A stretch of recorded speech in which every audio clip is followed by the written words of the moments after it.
حضرت آدم علیہ السلام 45 جب انسان نے پہل اس زمین پر قدم رکھا تو اللہ نے انسان کو دنیا میں بھیجنے سے پہلے انسان کے زندہ رہنے کے لیے تمام سامان پیدا فرمایا۔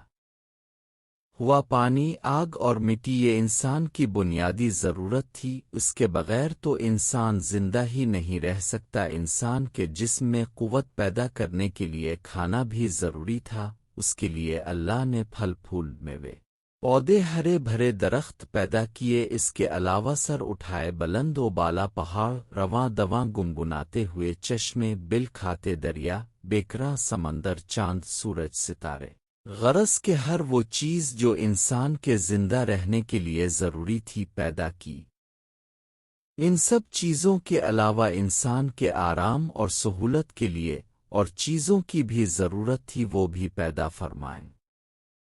زمین آسمان کے اندر بے شمار چھپے ہوئے خزانے اور وسائل ہیں، مثلاً لوہا، چاندی، ابرق، تیل، کوئلہ اور گیسیں ہیں۔ یہ تمام چیزیں انسان کی ضرورت کی ہیں، ان سے انسان فائدہ حاصل کرتا ہے۔ ان تمام چیزوں کو زمین کے اندر سے نکالنے اور دریافت کرنے کے لیے ایک ایسی ذی عقل اور علم رکھنے والی ہستی کی ضرورت تھی جو ان تمام چھپی ہوئی اور اوجھل چیزوں کو ڈھونڈ لائن میں اگلے پچھلا صفحہ جیوں کر نکالے اور اپنے ہی لیے کارآمد بنائے۔ یہی ہستی جسے انسان کہا جاتا ہے۔ انسان کو اللہ نے عقل اور سوچنے سمجھنے کی صلاحیت عطا کی، پھر دنیا میں بھیجا۔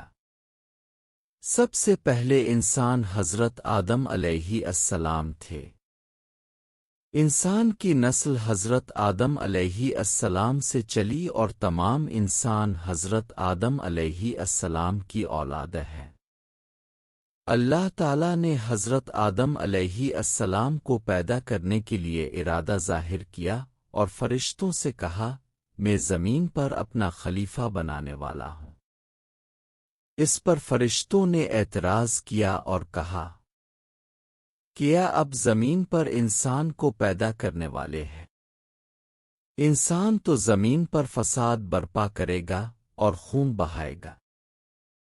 ہم تو تیری پاکی بیان کرتے ہیں اور تیرا شکر بجا لاتے ہیں، کیا ہم عبادت کے لیے کافی نہیں ہیں؟ اللہ نے فرمایا، جو میں جانتا ہوں وہ تم نہیں جانتے۔ پھر اللہ نے خود اپنے ہاتھوں سے حضرت آدم علیہ السلام کا پتلا بنایا، پھر اسے سانوارا اور اسے مناسب شکل دی، اس کے جسم کا ہر حصہ خوبصورتی کے ساتھ بنایا۔ پھر اس مٹی کے پتلے میں اللہ نے اپنی روح پھون کی۔ پھر اللہ نے فرشتوں سے پوچھا کہ چیزوں کے نام بتاؤ اگر تم سچے ہو۔ فرشتوں نے جواب دیا، ہم نہیں جانتے، سب سے زیادہ تو اب جانے والے ہیں، ہم کو تو بس اتنا ہی علم ہے جو اپنے ہم کو سکھایا ہے، اب بڑے علم اور برکت والے ہیں۔